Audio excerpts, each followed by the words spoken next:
नमस्कार साथियों, मेरा नाम है महेंद्र खींची और आज हमारे साथ हैं विद्युत विभाग के एसएससी पद पर कार्यरत श्री खिमकरण जी खींची। नमस्कार खिमकरण जी। तो एक बार आप हमारे सारे साथियों को बताएंगे आप किस पोस्ट पे हैं और मैं खीमकरण खींची जोधपुर विद्युत वितरण निगम लिमिटेड के वाटर फ्लड लाइट विंग में एसएसए पद पर कार्यरत हूं एवं मेरे विभाग की जोधपुर डिस्कॉम में एक यूनियन बनी हुई है भारतीय मजदूर संघ की विद्युत इकाई में बाड़मेर जिला अध्यक्ष के पद पर हूं मैं एवं इसी यूनियन में मेरे पास प्रदेश प्रवक्ता का दायित्व है। बहुत ही अच्छा। तो जैसा कि आप अपने खटीक समाज के अध्यक्ष पद के उम्मीदवार के लिए भी खड़े हो रहे हैं और तो हम आपको इसी सिलसिले में पूछना चाहते हैं कि आपके क्या विचार है और आपके क्या क्या लक्ष्य हैं अपने समाज को लेके। मैं आपको एक महेंद्र जी बताना चाहता हूं कि बाड़मेर खटीक समाज के अभी वर्तमान में चुनाव होने जा रहे हैं, जो कि ये हर 2 वर्ष में होते हैं। और 2018 से 2020 तक मैं बाड़मेर खटीक समाज का अध्यक्ष पद का दायित्व निर्वहन कर चुका हूं। उस दरमियान मेरी कुछ उपलब्धियां थी, जो कि संपूर्ण खटीक समाज की उपलब्धियां, मैं पूरे समाज को उनके लिए धन्यवाद का पात्र मानता हूं। मैं बताना चाहता हूं कि हमारे समाज में बहुत ही शिक्षा का क्षेत्र बहुत ही कमज़ोर है। एजुकेशन के मामले में हमारे समाज में बहुत ही पिछड़े हुए हैं। तो हमारे समाज में ना हमारे समाज का रजिस्ट्रेशन था, ना बैंक अकाउंट ओपन था। जब मेरे को 2 सितंबर 2018 को दायित्व दिया गया था, उस कार्यकाल में मैंने मेरे समाज में खटीक समाज सेवा समिति बाड़मेर के नाम से रजिस्ट्रेशन करवाया था। एवं उस रजिस्ट्रेशन करवाने के लिए मैं आपको बताना चाहता हूँ कि अभी वर्तमान में महावीर नगर में एक खटीक समाज ने भूखंड का परचेज किया था नगर पालिका के ऑक्शन से। वो रजिस्ट्रेशन जो था उसकी बदौलत उसी नाम से अभी हमारे भूखंड का नामांतरण हुआ है, जो कि बहुत बड़ी उपलब्धि है। धन्यवाद देना चाहता हूँ मैं पूरे समाज को। एवं उस रजिस्ट्रेशन के नाम पे ही, उसी बेस पे हमने हमारे समाज का एक बैंक अकाउंट ओपन करवाया था। और मेरे पिछले कार्यकाल में उस बैंक अकाउंट के कारण ही जो हिसाब किताब की पारदर्शिता है, वो पारदर्शिता रही थी। और ये जो कि आज दिन तक समाज में बैंक अकाउंट तक नहीं था, पारदर्शिता की बहुत बड़ी उपलब्धि थी। एवं मैं आपको बताना चाहता हूँ कि हमारे समाज में शिक्षा की कमी के कारण आज दिन तक रक्तदान के नाम पर लोग बहुत ही घबराते हैं। बराबर। तो हमने हमारे कार्यकाल में पूरे समाज ने मिल करके रक्तदान शिविर का आयोजन किया था। मैं आपको बताना चाहता हूँ कि उस रक्तदान शिविर में मेरा एक बहुत ही परम मित्र था, जो आज स्वर्गवास उनका हो चुका है। उन्होंने एक अच्छी प्रेरणा दी थी। उन्होंने सब पत्नी रक्तदान किया था और उनकी धर्म पत्नी के कारण उनको रक्तदान देते हुए हमारे समाज की बहन बेटियों ने देखा और हमारे समाज की महिलाओं ने भी रक्तदान किया, जो कि बहुत ही सुकून भरा और अच्छा पॉजिटिव मार्गदर्शक बने वो। और उस रक्तदान के बाद में कई सामाजिक कार्य विधियाँ थी, जो एक्टिविटीज़ हमारे कार्यकाल में हुई थी। हमारे समाज का एक जगदम्बा माता मंदिर है, तो उनमें मंदिर का हम हर वर्ष वार्षिक महोत्सव मनाते हैं। वो वार्षिक वार्षिक महोत्सव भी अच्छी तरह से मनते थे। रामनवमियाँ हैं, झांकियाँ वगैरह है।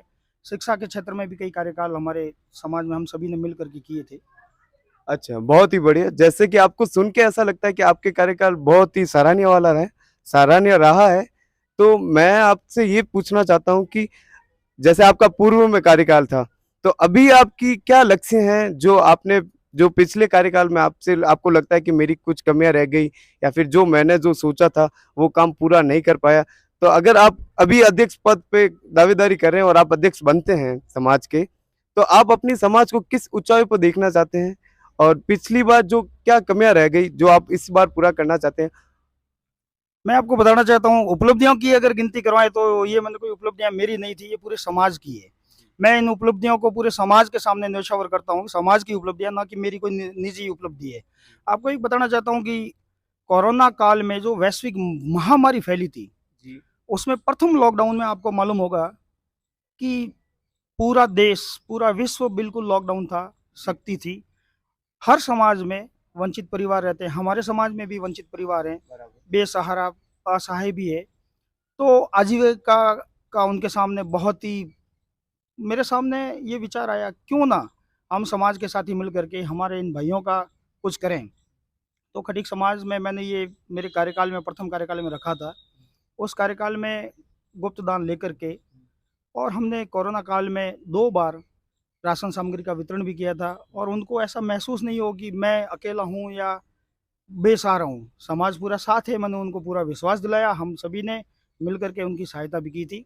और दूसरा एक आपको बताना चाहता हूँ कि यूनिटी की बात अगर की जाए, बहुत ही दुखद बात थी कि हमारे समाज में एक जीतू हत्याकांड हुआ था, जिसमें हम सब ने, पूरे बाड़मेर खटीक समाज ने, पूरे 36 कौम ने बाड़मेर की और हमारे 84 ने, सभी ने मिल कर के उसमें धरना प्रदर्शन, एजिटेशन किया था, जिसकी पूरे समाज की ये उपलब्धि रही कि जीतू प्रकरण में आर्थिक मुआवजा पैकेज दिलवाया गया, उनको एक भूखंड दिलवाया गया, एक सरकारी नौकरी भी दिलाई गई। ये उपलब्धि महेंद्र जी, मैं कोई मेरी नहीं गिना रहा हूँ, ये पूरे खटीक समाज बाड़मेर की गिनवा रहा हूँ। अब रही बात आने वाले समय की, खटीक समाज बाड़मेर यदि इन चुनावों में आपका आशीर्वाद रहा सभी का, सभी बंधुओं का, तो सबसे पहला मेरा जो टारगेट है शिक्षा के क्षेत्र में, क्योंकि हमारे समाज में स्पेशली जो बाड़मेर जो पश्चिमी राजस्थान में पिछड़ा हुआ था है, बाड़मेर के जो खटीक समाज के बंधु हैं, उनमें मैं शिक्षा में विशेष तौर से महिलाओं पर ध्यान दूंगा, क्योंकि हमारी बहन बेटियां, जो बहन एक एजुकेटेड हो जाएगी, वो एक नहीं वो दो परिवार सक्षम करेगी। तो मैं महिला शिक्षा, महिला सशक्तिकरण के लिए और युवाओं के रोजगार के लिए, जो साथी एजुकेशन के बाद में उनको गाइडलाइन नहीं मिलती, गाइडेंस नहीं होता हमारे समाज में शिक्षा की कमी से, मैं चाहूँगा कि हमारे समाज के जो रोजगार के लिए जो ग्रेजुएशन कर चुके हैं या जो कंपटीशन फाइट करते हैं, उनके लिए मार्गदर्शक समाज में अवेलेबल करवाऊंगा, अपॉइंट करवाऊंगा। उनके लिए रोजगार के जो विभिन्न प्रकार की जो सरकारी नौकरियां आती है, उनको वो उनमें फॉर्म भरवा करके उचित मार्गदर्शन दिलवाया जाएगा। और जो सरकारी योजनाएं होती हैं, जैसे बैंक लोन लेकर के या प्रधानमंत्री जो भी कई योजनाएं चलती है, उनको उसमें गाइडलाइन करके उनको ऋण दे करके उनका स्व रोजगार में मदद करवाने में प्रयास करूंगा। ये मेरे प्रथम तो शिक्षा के ही क्षेत्र में बिल्कुल जो ये मेरी बहुत ही बढ़िया। जैसे जिस तरह मैं एक युवा हूँ और मैं भी चाहता हूँ कि अगर मेरे समाज में कोई ऐसा अध्यक्ष पद के लिए दावेदारी करे और इस तरह के विचार हो और इस तरह समाज को आगे बढ़ाने और परिवर्तन करने के विचार हो, तो मैं तो चाहता हूँ कि आप ऐसे अध्यक्ष पद को लोग सपोर्ट करें एंड वोट दें। और आप जैसे अपने आपने बताया शिक्षा के माध्यम से, ये तो एक बताइए। हाँ एक बताया आपने, और जिस तरह अभी आप उम्मीदवार के लिए खड़े हुए हैं, तो आपके मन में कहीं ना कहीं बहुत सारे विचार होंगे कि समाज को ऐसे चेंज करना है, ऐसे सारे वर्कशॉप लगानी है, ऐसे प्रोजेक्ट है मेरे पास। तो आप पहला काम क्या करेंगे, जैसे अगर आप अध्यक्ष बन जाते हैं तो पहला काम क्या करेंगे समाज के लिए? सर्वप्रथम एक बहुत बड़ी मांग है हमारे समाज में, महावीर नगर में जो भी वर्तमान में भूखंड खरीदा है, क्योंकि हमारे समाज में लगभग 50% हमीरपुरा में रहते हैं, 50% वहाँ रहते हैं। कोई भी सामाजिक कार्य हो, कोई भी एक्टिविटीज़ हो, तो वो वहाँ पर हमारे भूखंड नहीं होने की, उनकी कमी के कारण दर दर की ठोकरें खाना, मीन्स बोला जाए तो कभी हम किसी समाज का या कभी सामूहिक सामुदायिक भवन वगैरह को किराए लेते हैं। तो मेरा सबसे पहला टारगेट होगा कि 1 वर्ष के अंदर अंदर जो महावीर नगर का भूखंड लिया हुआ है, उस पर एक बहुत बड़ी आलीशान बिल्डिंग बनवा करके समाज को सौंपी जाए। बहुत ही बढ़िया, बहुत ही बढ़िया।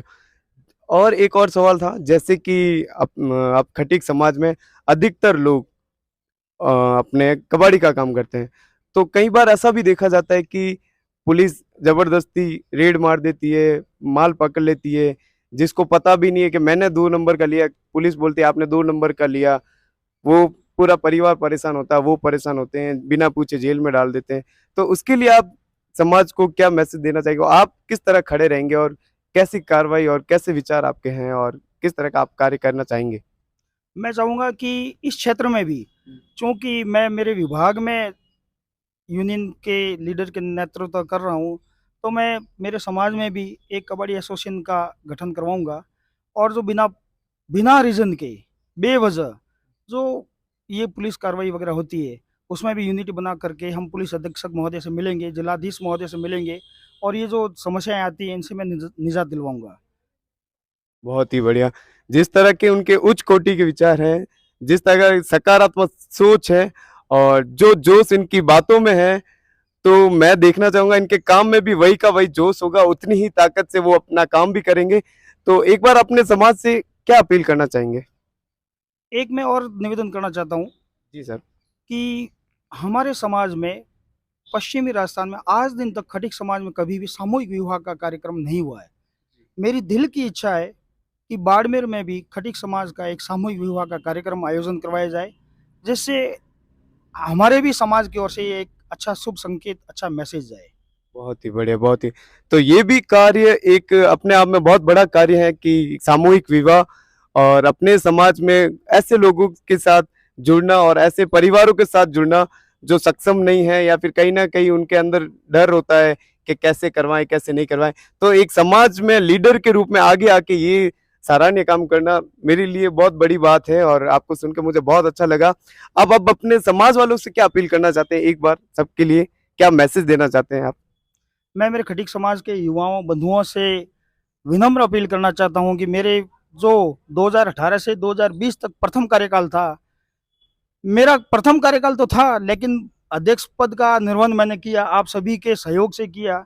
मैं चाहूँगा कि आने वाले 2 साल में आप एक बार मुझे पुनः सेवा का मौका दें, और जो कोरोना काल के कारण मेरा करीब 1 साल का कार्यक्षेत्र था, वो मैं काम जो नहीं कर पाया, वो मैं अब करूँगा, और आप सभी के सहयोग से हम खटीक समाज को बुलंदियों पे ले जाएँगे।